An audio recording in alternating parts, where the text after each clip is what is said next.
Today, my guest is Vinney Chopra. Vinney is a successful multifamily syndicator who's done over 20 successful syndications. He's also a returning guest to CREPN Radio.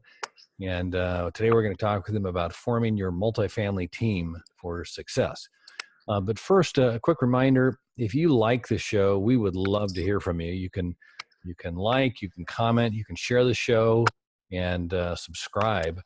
We'd love to hear from you, and would love if you would subscribe to the show. Also, want to let you know that if you'd like to watch the show, you can check out the show on YouTube. Our channel is Commercial Real Estate Pro Network, and there you can see the guest and the interaction between myself and the guest. And with that, I'd like to welcome back our guest today, Vinney Chopra. Vinney, welcome back to CREPN Radio. How are you?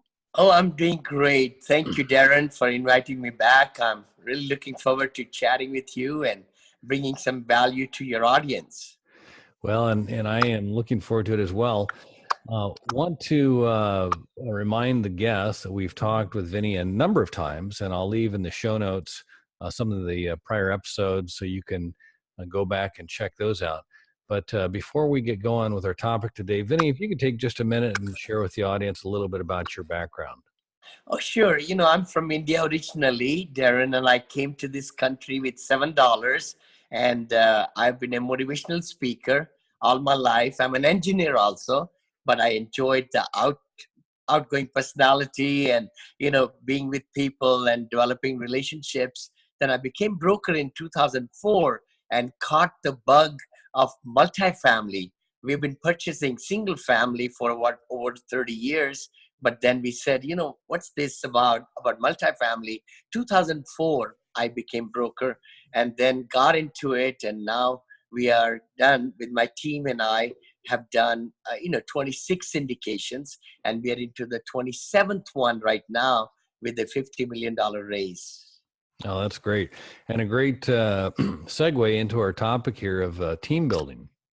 And before we jump into team, I just want to ask you, can somebody, do you think that somebody can successfully invest and grow and scale if they choose to do it themselves? Very good point. I would say in single family purchases, because you are qualifying for the loan yourself. And of course, you can do the flipping of single family, so forth with hard money lenders. So you could do it yourself. I really believe that you can do much better in multifamily. You can scale up really nicely if you have a partner. In my case, actually, we did a big mistake that we had 6-7 people in our team, which I don't think we need that many, because we just didn't have that much work to give to everybody to be, really contributing and feeling accomplished. So I think just about 2 people or 3 people can crush it in multifamily and scale up.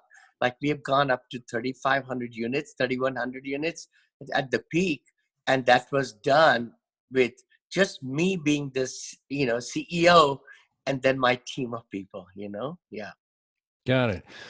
Well, let's talk about what are some of the different roles that you need to have when you're building your team.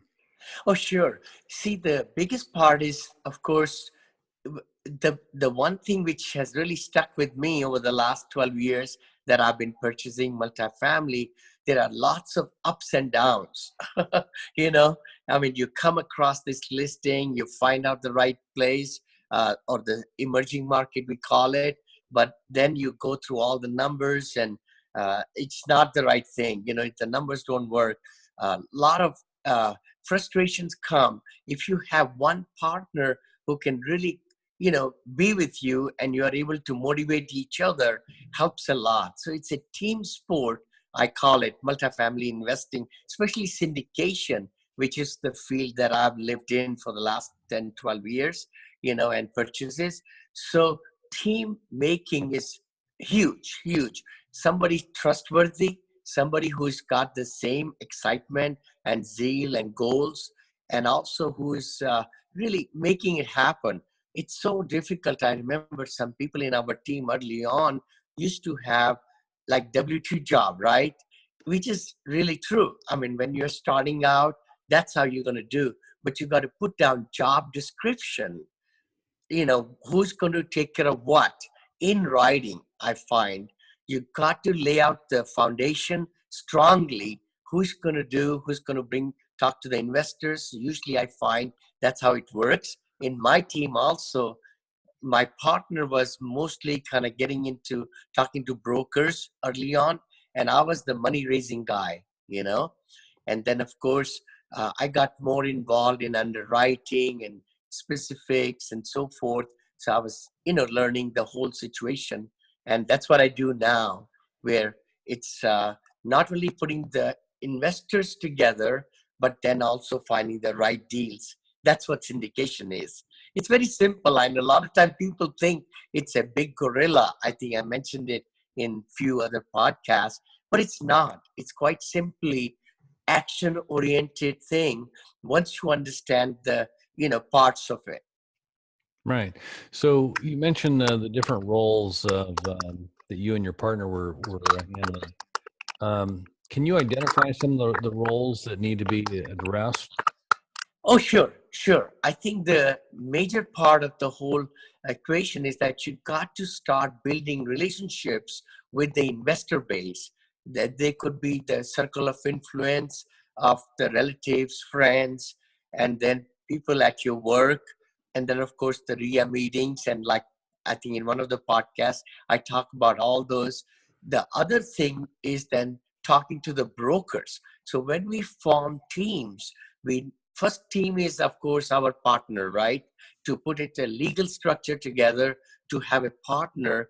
Now we go outside and get the brokers. So brokers are very important part of our team.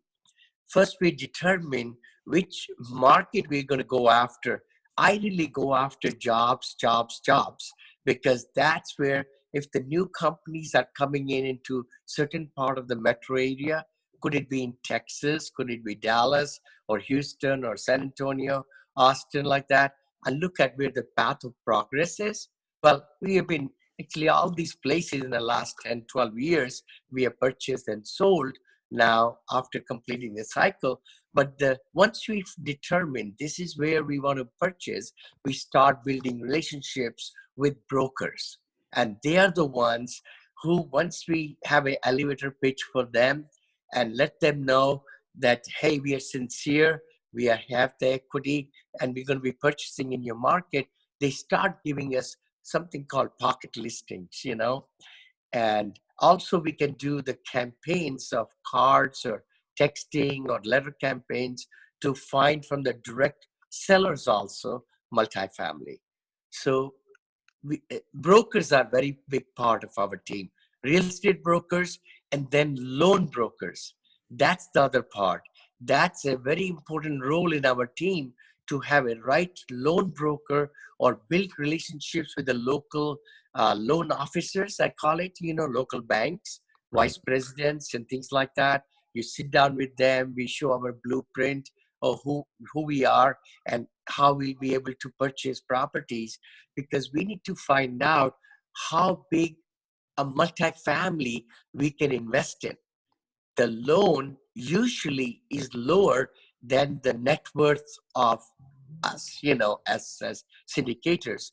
That's why partnership also should keep into account how much is the net worth. If somebody's got a lower net worth, they should hook up with somebody as a partner with higher net worth, so that they both can together combine to get larger, multifamily property. And it just mushrooms. Once you get one, then the next one, their net worth will increase, then second one, then third one, Got it.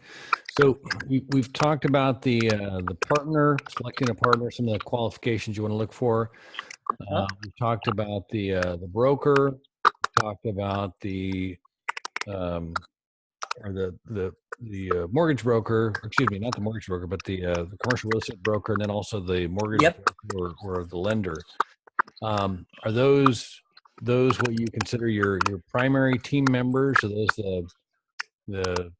the first wave, or how do you divide this up? Because I mean, obviously, when you get into operations, there's more more involved here, but is this kind of Totally, an totally. acquisition team? Yes, exactly. You know, the acquisition team actually is the one I just mentioned about, then also the legal structure. So another part of our team building is to have a really good real estate broker who will be forming our LLCs for the properties, maybe also forming the LLC of the main company that we are working together, So you you know. said broker. Did you mean attorney for that? Attorney, sorry, Yeah. sorry. Okay. I Yeah. Yeah. meant attorney. Yeah, attorney, real estate attorney, and also syndication attorney. Okay. That's the other one because they are two different attorneys. They specialize in their fields. The syndication attorney is very important part of the whole member also of the team building because he or she will be able to draft all the documents, legal documents called the private placement memorandum, operating agreement, subscription agreement, things like that. And they'll be able to give the knowledge how to really bring about all the investors and how the pre-existing relationships need to happen. Because most of us do 506B. I hope it's not a foreign term to your investor audience, but that's the one. It's called mom, family and friends syndication, we call it, you know. That's with the people that we know, we have built relationships and we know who they are. And then they find and they invest with us in the really good deal that we find through the mortgage, you know, through the real estate broker. So Gotcha. legal team is really important. Legal team with the real estate attorney and also the syndication attorney. Yeah, yeah. Gotcha. And Okay. then another member, I would say definitely would be our due diligence team.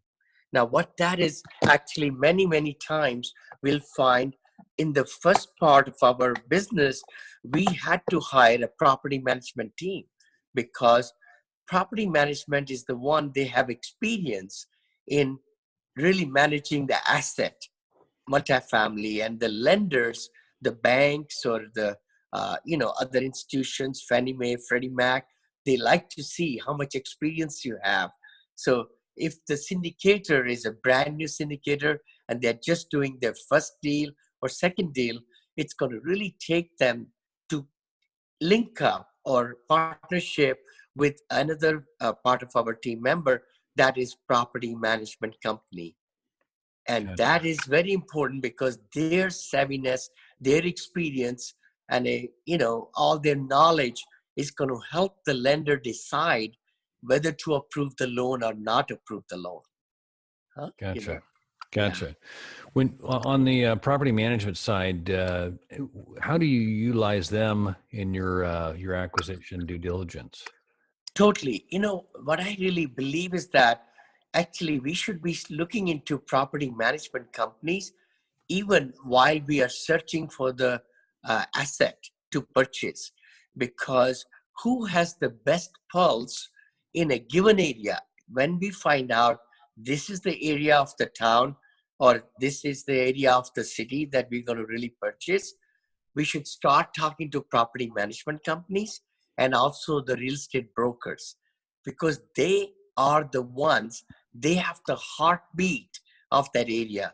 And property management companies can tell us if this is a good area or bad area. This is the market rent. Actually, they might even have some sellers, they are managing those multifamily properties. They could even give us some ideas that this particular seller is motivated to sell, and we could get a pocket listing kind of thing right from the property management company, of course, along with real estate brokers also. And I also believe that we should not just get relationship built with only one broker. We should really build relationship with many real estate broker companies within that area. Like, for example, we've been in Texas for so many years. When I went to Atlanta, I spent 4 days and I met with all the big cheeses, I call, Hmm. every single one, Marcus Millichap, Cushman's, Browns, ARAs, I don't think Barcadia is there. Maybe they are. I didn't meet, but all those people, because what I believe is that all different people who are the owners of multifamily.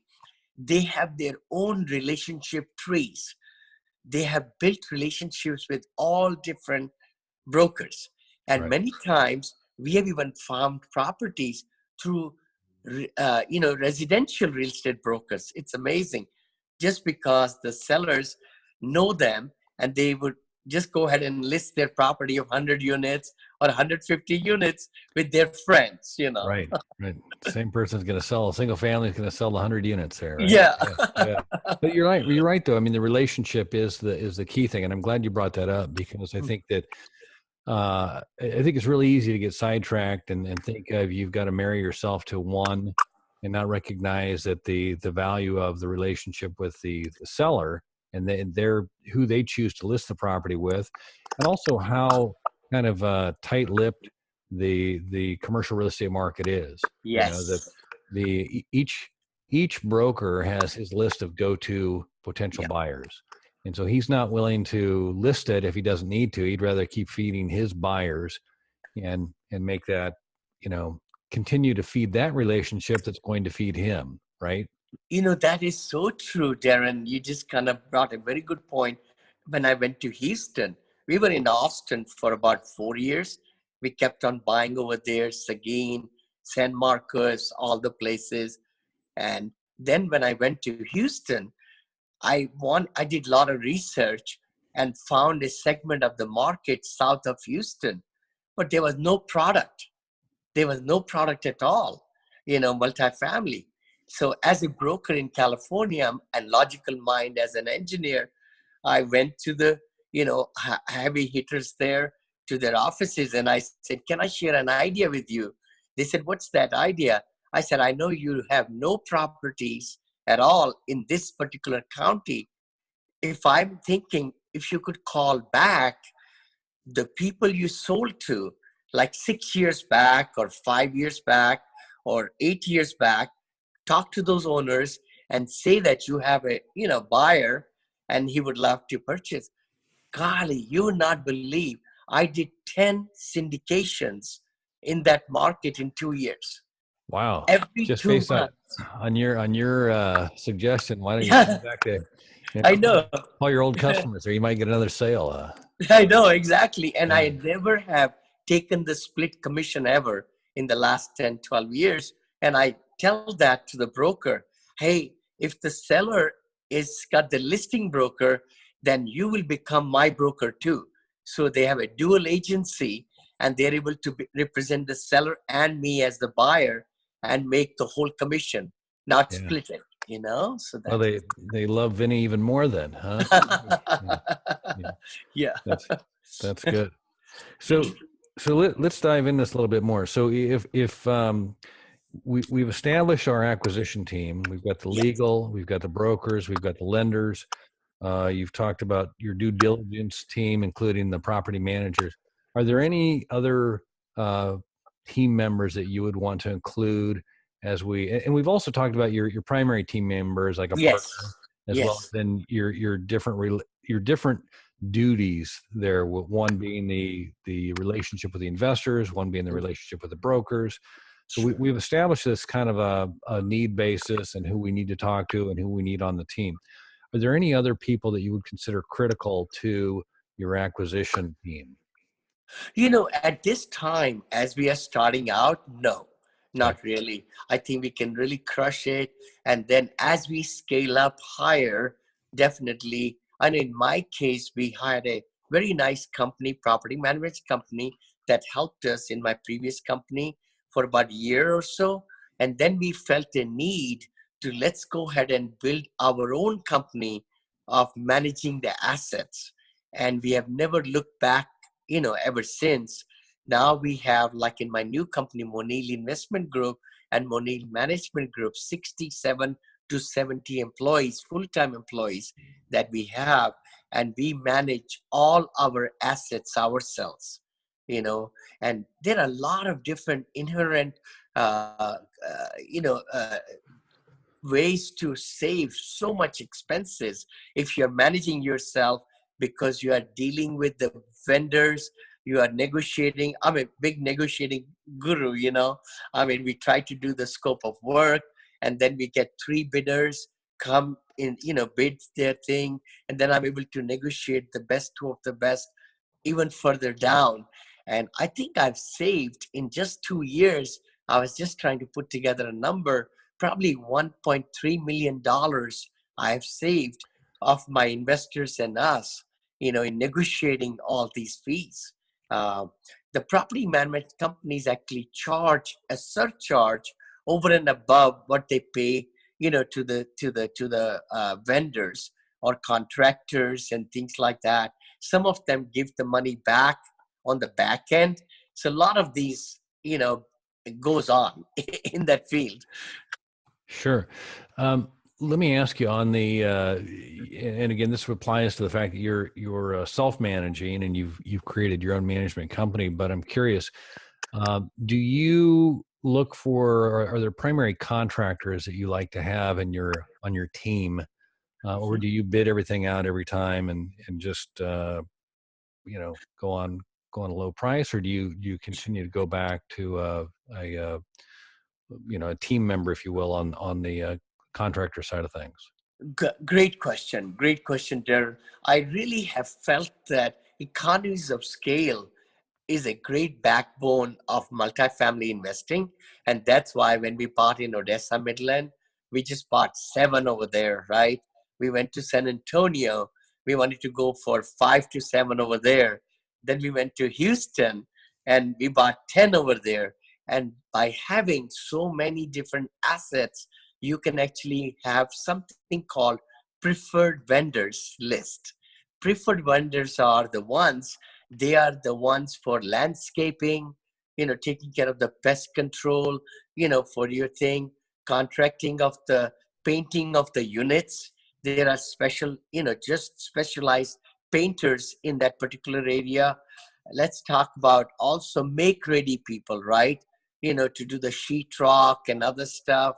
Then there are flooring companies, right? A lot of flooring companies, they can bid and they can tell us this is what they're going to charge for the, wooden plank. We call it the vinyl, luxury planks, carpeting, all that. So that's what we look for. We talk all, top companies in that area, ask them to give us bidding on this square footage of the apartment. What will be their cost to carpet or put the plank or tile the roof? Our roofers too, by the way. So we do design our whole program with preferred vendors, we call it. It's a list, and we use them over and over and over again at all our communities. Maintenance supply, by the way, HD hardware supply. So they give us better deals. And that's a good way to do that, because then they know that they're going to get more business from us and they give us better deals. Got it. Let me ask you on the preferred vendor.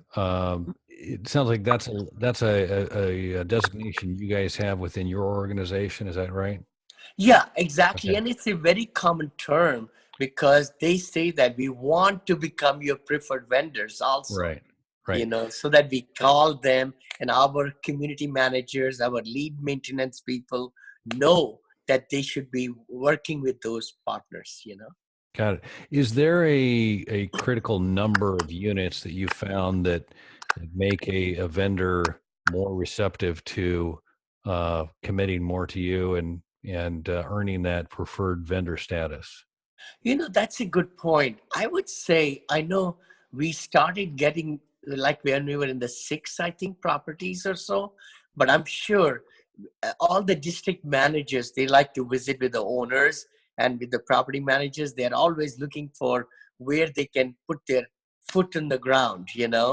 And if you are very aggressive and they can feel you that you're going to be purchasing more and more and more, they do want to, associate with you. Again, their business is built with who can get that business. In one particular area, there are so many painting contractors. So they are always vying to get your business. So Gotcha. even if it's 2 or 3, it's always great to. I remember when I went to Houston, I told my brokers, real estate brokers, hey, I'll be buying 4. I told them, I said, I'm not buying just 1. When you work with me, I'm going to buy 4. And guess what? I bought 10. So they were really excited, And so it's good to paint a picture with these vendors in the future. Hey, give me great, service. And as we scale up, we'll be working together. But, at the same token, sometimes our preferred vendors have taken it for granted. See? So, we just fire them. I mean, there's no contract, by the way, in between us. It's just that we want to give them majority of the business. But if they don't perform, we say sorry, Yeah. Right. Let me ask you this, because I think we've identified the critical members to your team for both acquisition and operation. How do you go about selecting the team members? Sure. Are there any qualifications you look for, or can you explain that a little bit? Oh, sure. Are you thinking about the team members within my organization or outside the other brokers, like how I come up to work with them and property management companies? Well, I think maybe if we just start with even your partner, because Sure. the partner you've described, it's critical first step, but then from there, it seems like everybody's kind of outside besides the management that you've created inside. Surely. So maybe if we start inside and then work our way outside. Yeah, I think I'm glad. That's a very good question because, see, you're laying the foundation for not only just that moment with your partner, when you're going to be on the loan for the multifamily, and especially in syndication, you're going to have a horizon of 3 to 5 to 7 year togetherness, because once you get that loan and you got that property, whether it's 20 units or 50 or 500 units, you are going to get on the loan to get a 10-year fixed loan kind of thing. And then maybe, no prepayment penalty at 7 and things like that. There are a lot of terms, but you are co-signer and guarantor on the loan. So you're looking for a long-term relationship. It's like a marriage. You cannot just break the marriage right away. That can really get into trouble. So I would say one should take a lot of time to really look at a lot of different people that they could partner with. When we go to meetings and RIA meetings or Chamber of Commerce or business communities, Toastmasters, you want to really see what the other partner is going to bring to the table, what you have, so that you can complement each other. And they have the same goals and have the same gumption, same trustworthiness, integrity. All those things are so important, so very important. Gotcha. No, and I think that's right to mention. It's a long-term relationship. It's not just a one and done. You're going to be together for several years. Totally. So we have the inside relationship. Your partner, you're motivating each other. You guys are celebrating. You're working through your dips. You're trying to figure out how to get to the next step. You're working the relationships. How do you go about deciding who you're going to work with outside? Oh, wonderful. Yeah, sure. Outside also, again, I see as we get the team ready, the best thing, first of all, is to do, I call it emerging markets, right? Mm-hmm. You've got to find, are you going to be purchasing in your backyard 1 hour away or 2 hours? Like I live near San Francisco. Gosh, nothing makes sense over here, and that's why we moved to Texas, 2007-8 kind of thing, where the market was really down, crashing. We learned in the early years of our business by reading, a lot more about multifamily was emerging markets. So that made sense to me as an engineer. Wow, if there is a job, unemployment rate really low, that's going to really help, because a lot more people will be then employed and they'll be able to, occupy in the multifamily. So that's where we went to Odessa, Midland. I think the unemployment rate was only 3.24%. That was the lowest in the whole country. Wow. And we loved it. And little did we know, the product was also pretty cheap. We were buying like maybe 20,000 a door, something like that. Oh, wow. But we bought 109 units with 101 storage units with a commercial building, our first big property, for $2.4 million. Oh, wow. So that was pretty good. Yeah. No, that is great. You So, know. so how do you go about? I mean, you've talked about the market, but I want to know about the team members. How do you? Sure. What do you look for when you're choosing to team up with the different parties? Totally. I would say that, the early part in the business for any syndicator is to start building the list of investors. Right. That's a huge part of the whole equation. If the investors are not there to bring the money at the closing time, we have no deal. That's the number one person, is our investors. And that's why I call it my, the plates, the 5 plates, to really make it easy to understand syndication investing. The first one is forming the right teams. Then the second plate I talk about is the investor relationships and building strong list of investors. After that comes the brokers. I mean, we can have the legal structure. We don't even need to worry about that yet. We need to just underwrite with the brokers the big amount of, properties and so forth. So how to find the brokers, again, is many different ways. Many different ways. Even though LoopNet doesn't give us good money properties, or junk properties, I call it. But the thing is, you could really see in LoopNet who has got out there in that particular zip code where you want to buy. You want to go ahead and start talking to them, Right. and telling them your story and that you are looking for, and be genuine. And then, I really teach that. Go ahead and talk to brokers like every 10 days, texting, calling, so forth. The more comfortable they'll feel about us, they will start giving us, some deals. So you're looking for essentially active brokers that have an Exactly. active presence.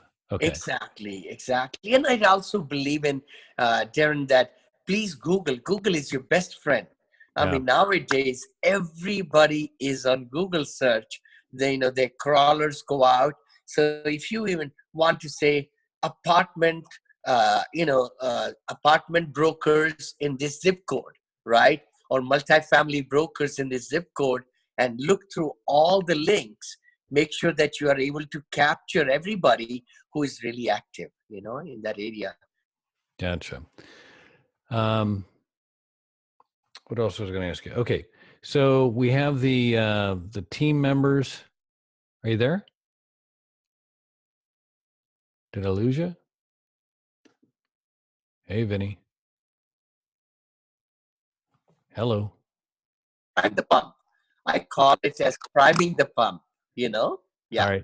I lost you just a real quick. Oh, did you? Oh, Yeah. sorry. And I've just been given the warning. I've got the free version. I've got the 4 minutes here. So we'll Okay, sure. No problem. No problem at all. All right. So if we were to kind of wrap this up here, who would you? Well, and let's do it this way. So if somebody's looking to get into syndication, Sure. Who is the first member you would recommend they get on the team? Okay.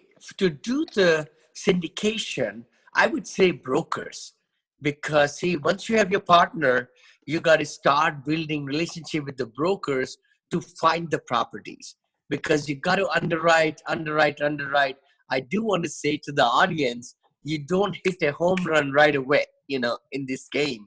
I mean, single family, you might come across things and you can do it, but multifamily, you have to underwrite quite a few deals to be able to really find that golden nugget. And in the same token, the 2 plates that we need to be spinning constantly is the investor list, relationships, and the broker, real estate broker. Got it. Vinney, this has been full of great information, and I want to thank you again. Where can the listeners go to find out and connect with you, or find out more about you and connect with you? Oh, sure. They could actually go to my website, vinneychopra.com. That's Vinney Chopra, Chopra, Chopra.com. Or I would love to send them my extensive underwriting, which I've worked 10 years on it, and a lot of good stuff, blueprints and all. If they just text the word syndication to 474747. So that's the number, 474747. Just the word syndication will get them really great stuff, free stuff out to them. That's a free blueprint, right? Yeah, free, extensive underwriting tool, which has got lots of parameters and everything. And then also, if they would like to see my blueprint, educational brochure, we'll give it to them for free. You bet. Got it. Vinney, I want to say thanks again for taking the time.